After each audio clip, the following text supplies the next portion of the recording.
Okay जी, अस्सलाम वालेकुम। ये पेपर जो मॉक पेपर मैंने सीएसएस 2021 के लिए ऑनलाइन जो मैंने स्टूडेंट से ये पेपर लिया पाकिस्तान अफेयर्स का, उसके क्वेश्चंस मैं डिस्कस करने जा रहा हूँ कि मैंने जो पेपर में क्वेश्चंस दिए थे। अ, इस लेवल पर आके कोई भी जवाब गलत या सही नहीं होता, लेकिन ये होता है कि बेहतर कैसे हो सकता है। फॉर इंस्टेंस पहला क्वेश्चन, मैं पूरा क्वेश्चन यहाँ नोट डाउन नहीं कर रहा, रिकॉर्डेड ये लेक्चर है, यूट्यूब पे भी अपलोड हो जाएगा, तो आप लोग इसको वो तो लिख तो सकते ही हैं। पहला सवाल था, trace the sequential unity between the ideas of Muslim reformers and leaders, especially with reference to ideology of Pakistan. So काफी स्टूडेंट्स ने इसमें ये किया कि तमाम मुस्लिम रिफॉर्मर्स, लीडर्स, उनकी डिटेल्स बताना शुरू कर दीजिए। कौन कहाँ पैदा हुआ, कौन कैसे बड़ा हुआ, उसने क्या-क्या सर्विसेज की, और आखिर में एक बिल्कुल छोटा-सा स्मॉल शॉर्ट पैराग्राफ जो है वो लिख दिया ऑन आइडियोलॉजी ऑफ पाकिस्तान। ये जवाब नहीं। Trace the sequential unity. Sequential unity कोई एक कंसिस्टेंसी के साथ इन तमाम रिफॉर्मर्स में कोई आइडियाज कॉमन है, जो कि कनेक्टेड है, specially with reference to ideology of Pakistan. So ये question basically ideology of Pakistan का जो कॉन्टेक्स्ट है, उसके दो कंपोनेंट्स, एक उसका कंपोनेंट टू नेशन थ्योरी और दूसरा उसका कंपोनेंट इस्लामिक आइडियोलॉजी। सो मेरे सवाल का जवाब बनना था यहाँ से कि आइडियोलॉजी ऑफ पाकिस्तान के दो कंपोनेंट हैं। अब किन किन रिफॉर्मर्स ने, लीडर्स ने टू नेशन थ्योरी के कॉन्टेक्स्ट में काम किया, और किन किन ने इस्लामिक आइडियोलॉजी के कॉन्टेक्स्ट में किया, और कहाँ कहाँ ये दोनों में कॉमन है। फॉर इंस्टेंस अगर मैं कॉमन लूं, है तो ज़रा कोई एक में भी है तो वो सीक्वेंशियल यूनिटी में फॉल कर रहा है, लेकिन पहले मैं अगर उनका जिक्र कर लूं कि जो कॉमन नजर आते हैं, तो सबसे बड़ा कॉमन नाम तो हमें फिर इकबाल का नजर आता है दोनों तरफ। इकबाल ने टू नेशन थ्योरी के कॉन्टेक्स्ट में भी और इस्लामिक आइडियोलॉजी के इंपॉर्टेंस के कॉन्टेक्स्ट में भी। जो अब इस पैटर्न में, यानी जो आपने यहाँ लिखा है वो ही यहाँ लिखेंगे आप, लेकिन जरा अटेम्प्ट का स्टाइल और सवाल का जवाब जो वो चाह रहा है उसके कॉन्टेक्स्ट में आ रहा है। ठीक है जी बात। ये एक बड़ा नाम जो, फिर इसके बाद जिन लोगों ने टू नेशन थ्योरी के कॉन्टेक्स्ट में काम किया उनमें सर सैयद भी है, ठीक है जी, जिन्ना साहब भी हैं, ठीक है जी। ये बड़े नाम के जिन्होंने टू नेशन थ्योरी के कॉन्टेक्स्ट में काम किया। इस्लामिक आइडियोलॉजी के कॉन्टेक्स्ट में हमें नजर आता है जनाब कि मुजद्दिद का भी काम है, शाह वलीउल्लाह का भी काम है, एंड इवन दारुल उलूम देवबंद का भी और नदवतुल उलमा का भी।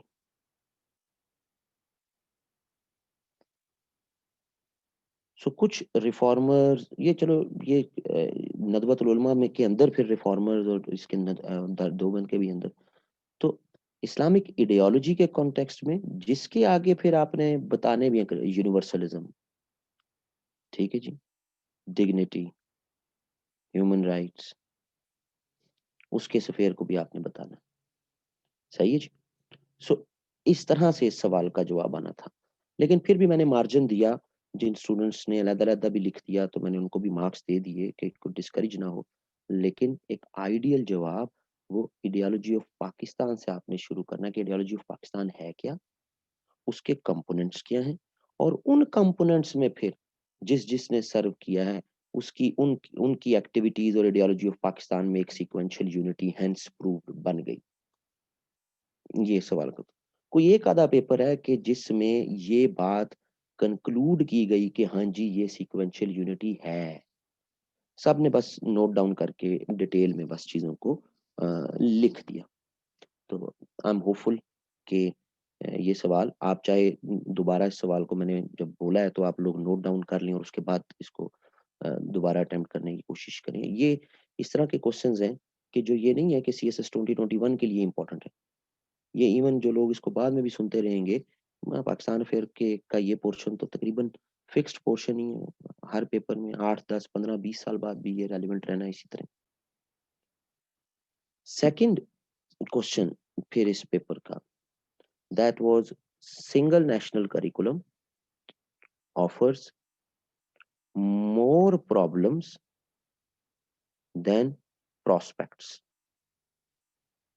Agree or disagree with logical arguments.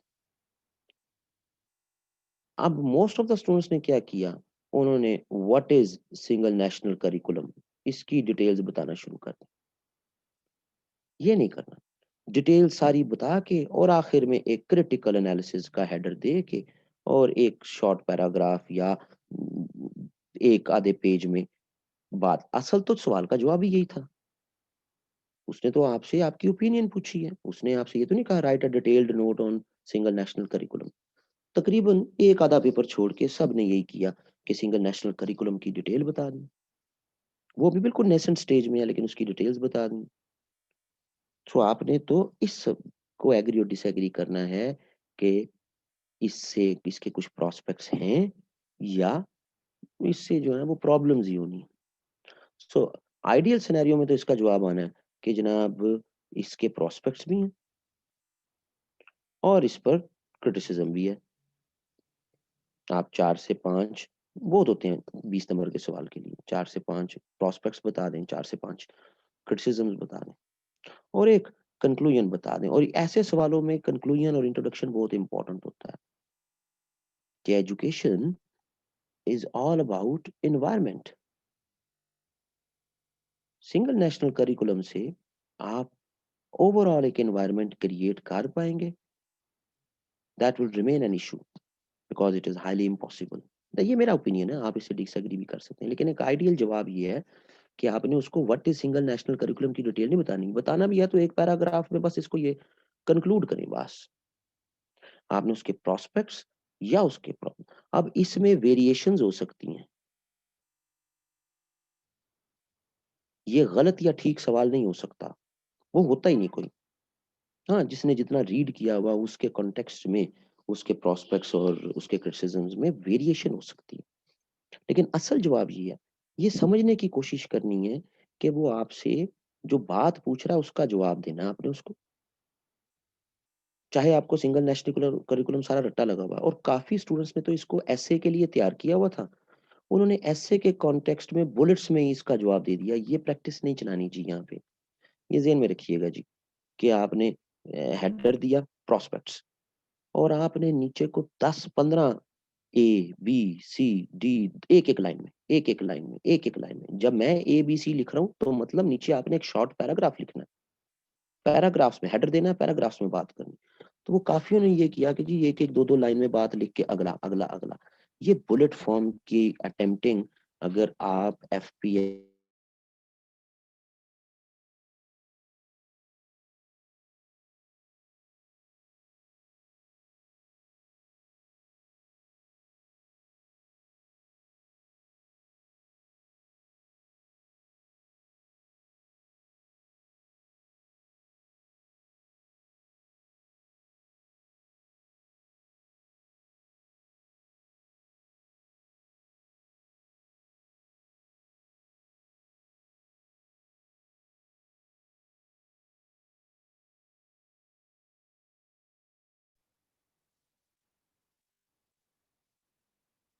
Sorry वो डिस्कनेक्ट हो गया।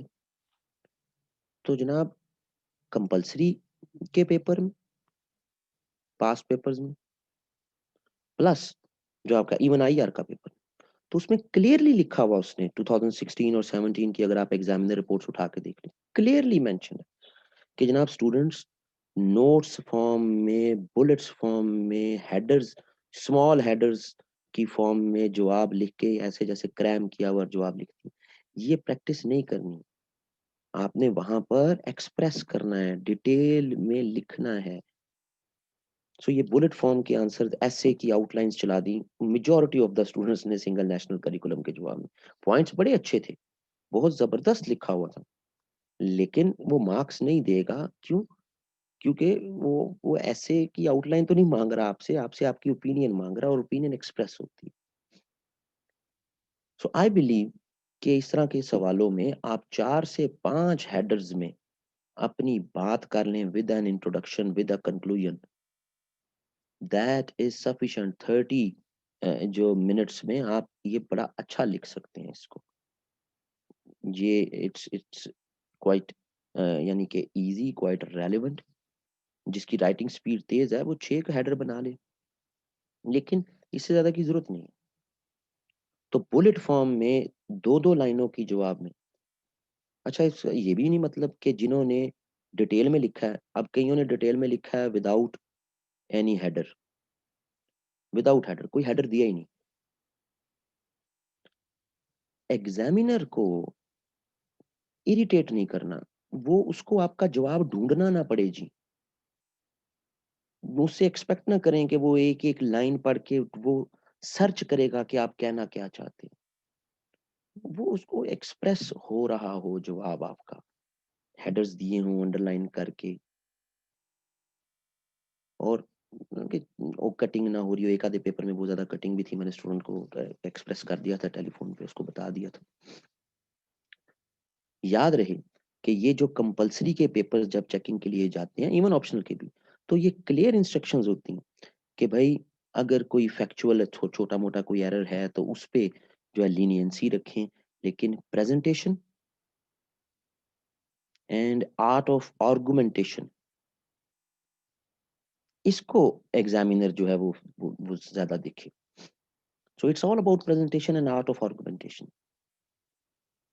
सो ये ज़हन में रखें कि आपने अपने आप को एक्सप्रेस भी करना है, टू द पॉइंट सवाल का जवाब भी देना है और सिंगल नेशनल करिकुलम अगर पेपर में सवाल आ गया तो 99% बच्चों ने एस्से की अपनी आउटलाइन ही छाप देनी है वहाँ पे।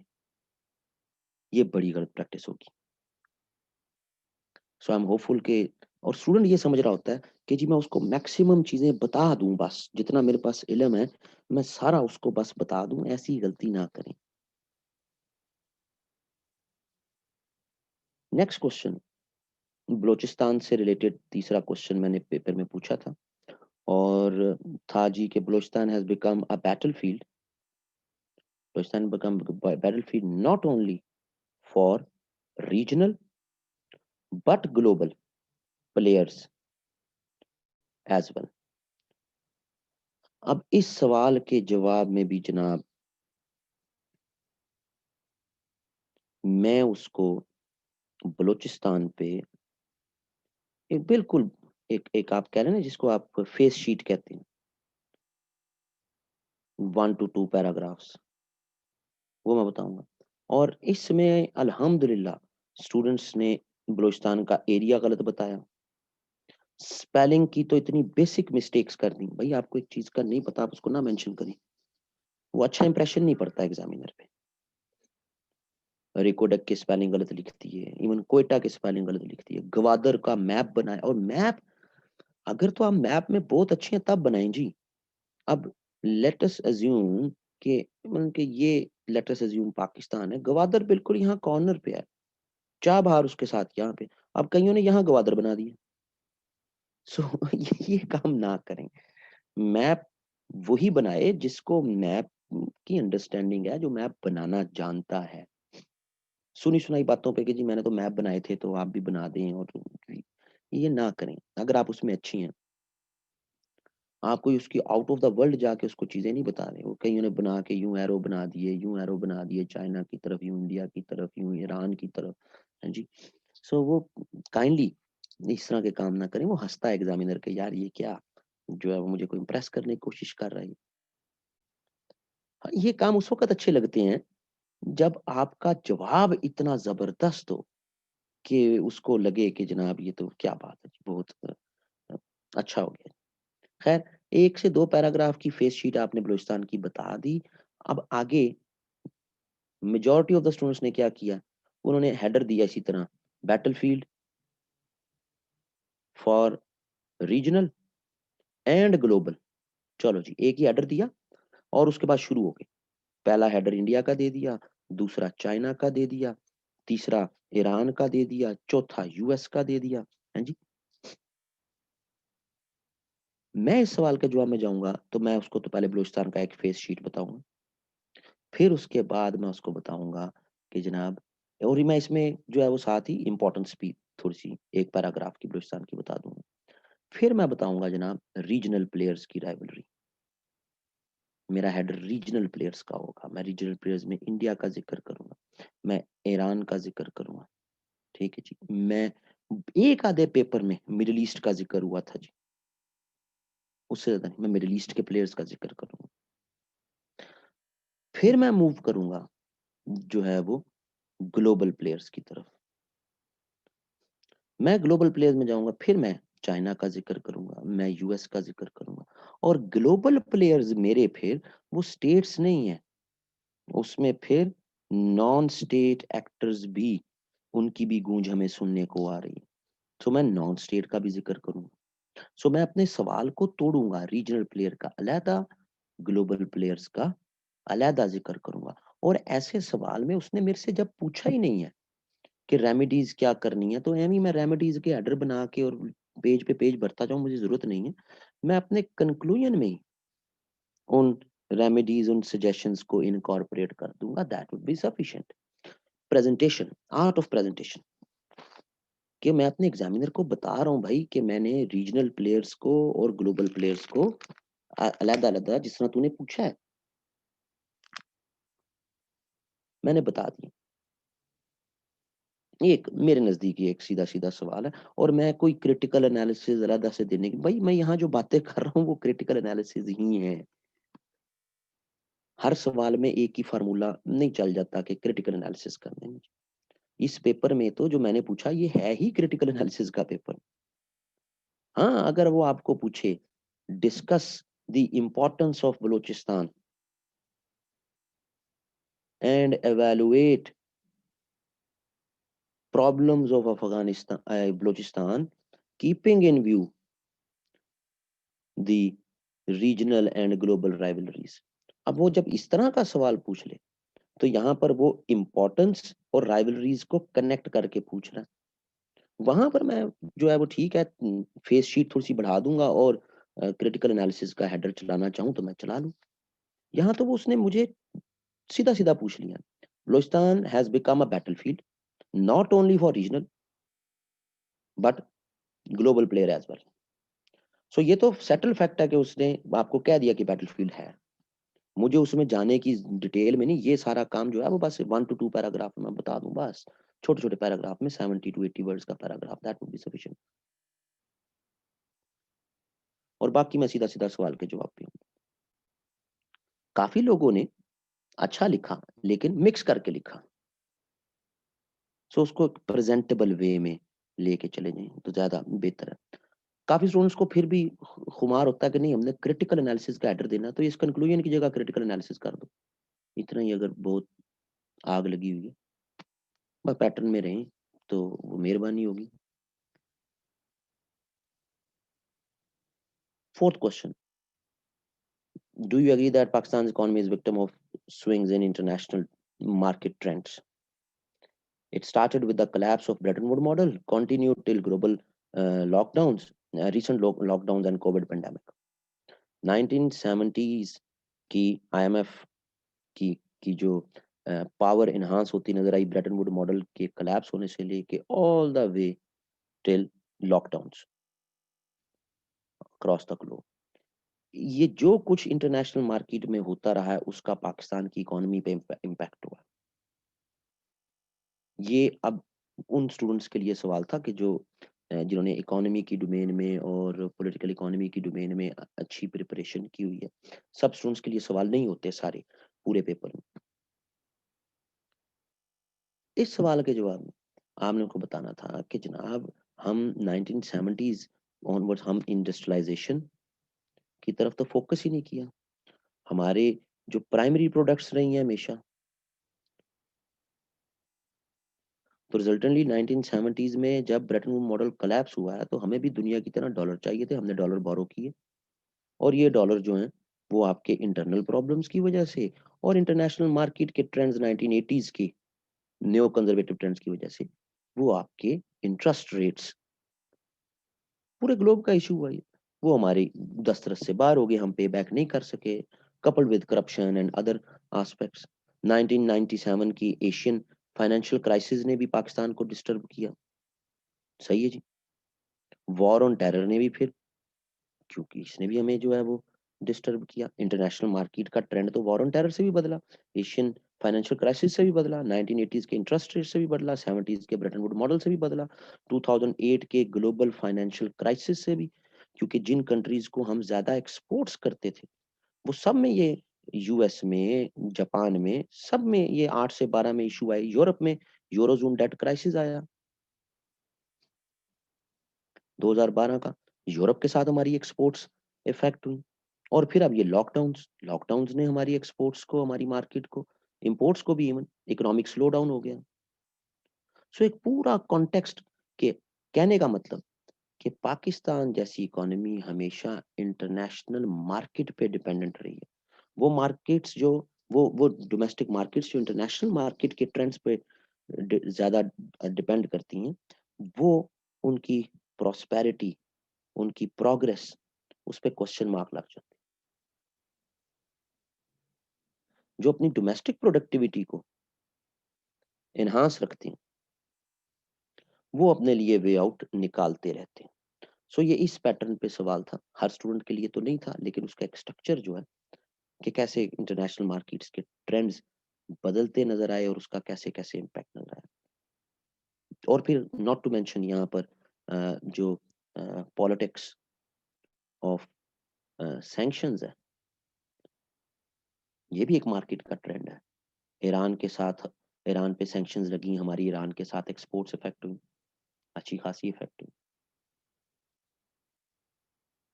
उनका वाला भी आता। तो ये एक बड़ा मजेदार सवाल। आगे जी, आगे जनाब आपका सीधा सीधा आसान सवाल था, what are the reasons behind fiscal deficit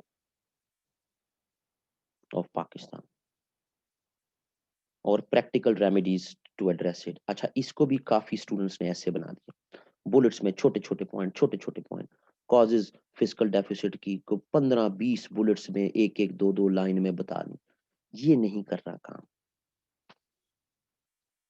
fiscal deficit का कॉन्टेक्स्ट आप उसको डिफाइन करके बताएं, फिस्कल डेफिसिट क्या है, और सीधा सीधा आप दो कॉन्टेक्स्ट में ही उसको बता दें। एक आपकी टैक्स रिजीम के इश्यूज, ठीक है जी, और दूसरा आपका फिर एक्सपेंडिचर रेवेन्यू जो डिवाइड है, वो सॉरी गैप है आपका, इसका कॉन्टेक्स्ट फिस्कल डेफिसिट का। इन्हीं में आप रहते हुए उसको 2 से 3 पॉइंट्स टैक्स रिजीम के प्रॉब्लम, 2 से 3 आपके जो एक्सपेंडिचर और रेवेन्यू के इश्यूज, उसके प्रॉब्लम, फिर आपका ये जो सर्कुलर डेट हो गया, फिर इसमें जो आप सब्सिडीज दे रहे होते हैं वो हो गई। मिलिट्री की डिबेट कि जी मिलिट्री बहुत ज्यादा ले जाती है, हाँ ले जाती है पर इतना ज्यादा नहीं है। सो उस डिबेट से परहेज ही करें, क्योंकि उसको आप जस्टिफाई नहीं कर पाएंगे। तो ये काफी इजी जो है वो कॉन्टेक्स्ट था, लेकिन स्टूडेंट्स ने इसको ऐसे बना दिया और पॉइंट्स लिख दी, बस लिख दिया टेररिज्म, यानी ऊपर लिख दिया ना causes of fiscal deficit, corruption, ये वो टेररिज्म। अब वो यानी एग्जामिनर खुद एज्यूम कर ले कि आप टेररिज्म का पॉइंट, बस इतना सा पॉइंट लिख के कि जी आप क्या कहना चाहते हैं। ऐसा काम ना करें। आपको टेररिज्म वगैरह लिखने की जरूरत ही नहीं है, जब आप टेक्निकल जो उसके एस्पेक्ट्स हैं बस उन्हीं को एक्सप्लेन करने। तो धक्के से जोर लगा के सवाल को एक्सपेंड करना, बुलेट्स में लिखना, रेमेडीज में भी आप उसको सीधा सीधे से जो है वो रेमेडीज बता दें। आप टैक्स रिजीम के कॉन्टेक्स्ट में कैसे उसको बेहतर कर सकते हैं, रेवेन्यू कैसे कलेक्ट कर सकते हैं, एक्सपेंडिचर्स के कॉन्टेक्स्ट में आप क्या कर सकते हैं, आप किस तरह के एक्सपेंडिचर्स को मैनेज करना चाहिए आपको। आपको ऑस्टेरिटी करनी है तो ऑस्टेरिटी कहाँ करनी है, डेवलपमेंट के प्रोडक्ट में नहीं करनी, नॉन डेवलपमेंट के कंपोनेंट्स में करनी है। और आपकी पॉलिसीज, फ्यूचर पॉलिसीज, 3-4 उसको सजेशंस दे दें। तो आप उसको क्वेश्चन की नेचर में रहते हुए जवाब दें। 3-4 स्टूडेंट्स ने बेहतर किया, काफी ने तो ये सवाल किए ही नहीं, और जिन्होंने किया उन्होंने भी बस छोटे-छोटे पॉइंट्स में बुलेट फॉर्म में इसको करके एक ऐसे वाली चीज़ को तैयार करके, या जिन्होंने मेरे से करंट अफेयर पढ़ा हुआ था बस वही पॉइंट सारे के सारे इकोनॉमिक प्रॉब्लम्स ऑफ पाकिस्तान के हेडर्स वो देख के मेरे सामने आए, मुझे नज़र आ गया कि मैं कहा लगा दिया कि बस सवाल हो गया। इस तरह नहीं करना, सवाल को समझें और उसके बाद उसका जवाब दें। देन इसके बाद इसमें सवाल मैंने दिया हुआ था जी एफएटीएफ पे। एफएटीएफ की ग्रे लिस्ट पे, ये खास तौर पे जो लोग रिकॉर्डेड इसको सुन रहे हैं, मैंने सवाल ये पूछा था बेसिकली कि FATF grey list will continue to haunt Pakistan for another 1 year as it is unlikely to comply with non-compliant recommendations। सवाल ये था कि अगला साल भी यानी 2021 का भी ये बड़ा अनलाइकली है कि पाकिस्तान ग्रे लिस्ट में से निकल जाए, क्योंकि जो नॉन कंप्लाइंट रिकमेंडेशंस हैं, वो नॉन कंप्लाइंट रिकमेंडेशंस इतनी प्रॉब्लमेटिक है कि एग्जामिनर को नहीं लगता कि पाकिस्तान 21 में एफएटीएफ से ग्रे लिस्ट से बाहर निकल आएगा। सो उसने पूरा एफएटीएफ, व्हाट इज एफएटीएफ, ठीक है जी, सारा बैकग्राउंड, ये चीजें नहीं पूछी जो डिटेल बता रहे हैं सारे, ये उसने पूछा ही नहीं। हाँ, आप एक पैराग्राफ बस बता दें, बहुत ही है, तो एक पैराग्राफ बता दें।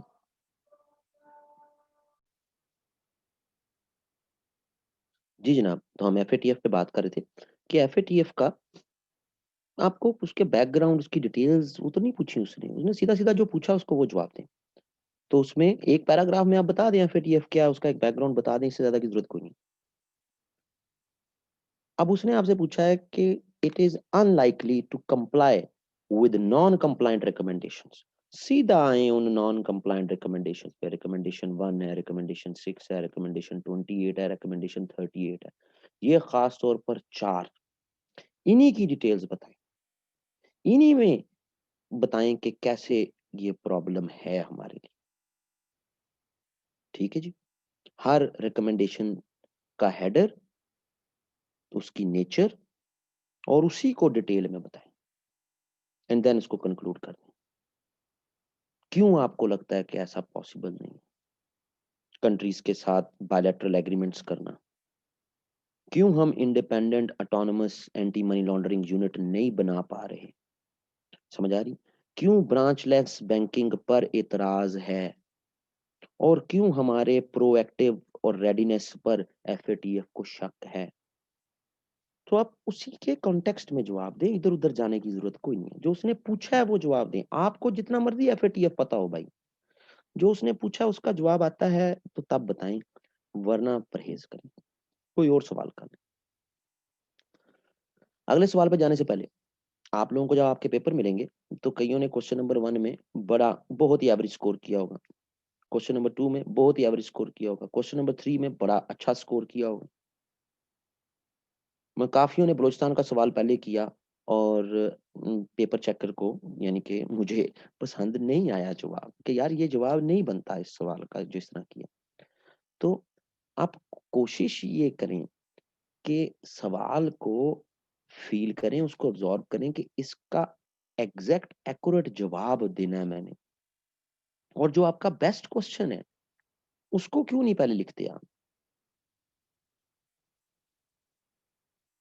बेस्ट सवाल का जवाब ये नहीं है कि आपके पास पेपर आया, आपके पास लेट्स से 4-5 सवाल आए, आपने बलूचिस्तान के ऊपर स्टडी की हुई है, पढ़ा हुआ है और बलूचिस्तान का आपको सवाल देखा, आपने कहा लो जी ये तो मुझे आता है, इसके नोट्स मेरे बने हुए थे, मुझे तैयार था। वो ठीक है, आपके नोट्स थे, लेकिन जो उसने पूछा है उसका जवाब आता है। तो ये ज़हन में रखें कि जिस सवाल का जवाब आपको अच्छी तरह आता है, जिस पे आप क्लियर हैं, काइंडली उसको पहले करें ताकि आप एक अच्छा इंप्रेशन एग्ज़ामिनर पे बना सकें। लें जी, आगे सवाल उसने आपसे पूछा, critically evaluate corona policies of government of Pakistan. कोई उसने और बात नहीं, छोटा-सा सवाल, 7-8 वर्ड में सवाल खत्म। आपने क्रिटिकली इवैल्यूएट करना है। अब काफ़ियों ने क्या किया? काफ़ियों ने डिटेल बतानी शुरू कर दी।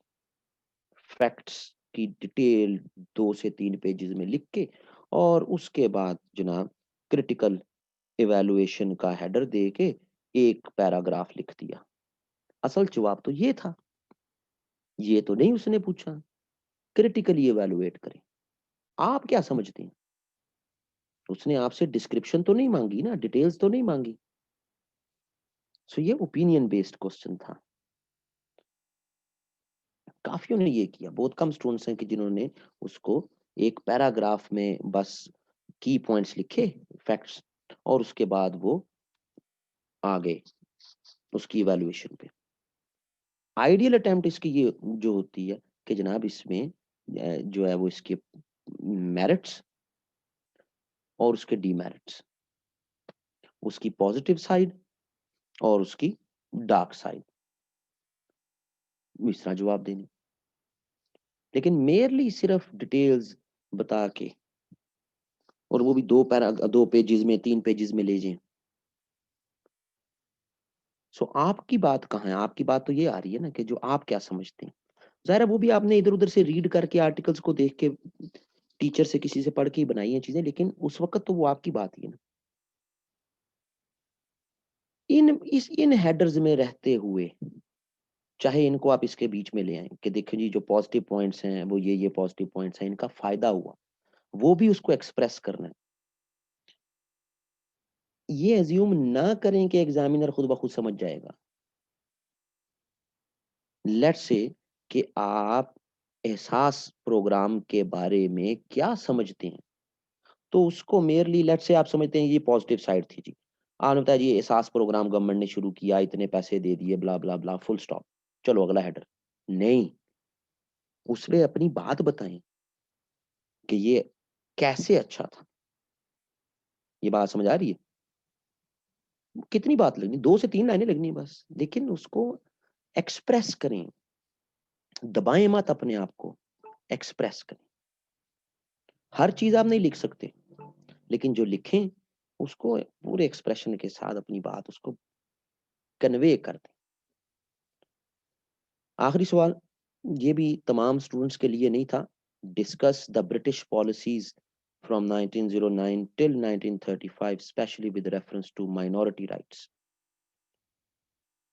ज़ाहिर मुस्लिम्स भी माइनॉरिटी थी, लेकिन यहाँ पर उसने आपकी फ्रीडम मूवमेंट की अंडरस्टैंडिंग को करने देखने के लिए अदर माइनॉरिटीज,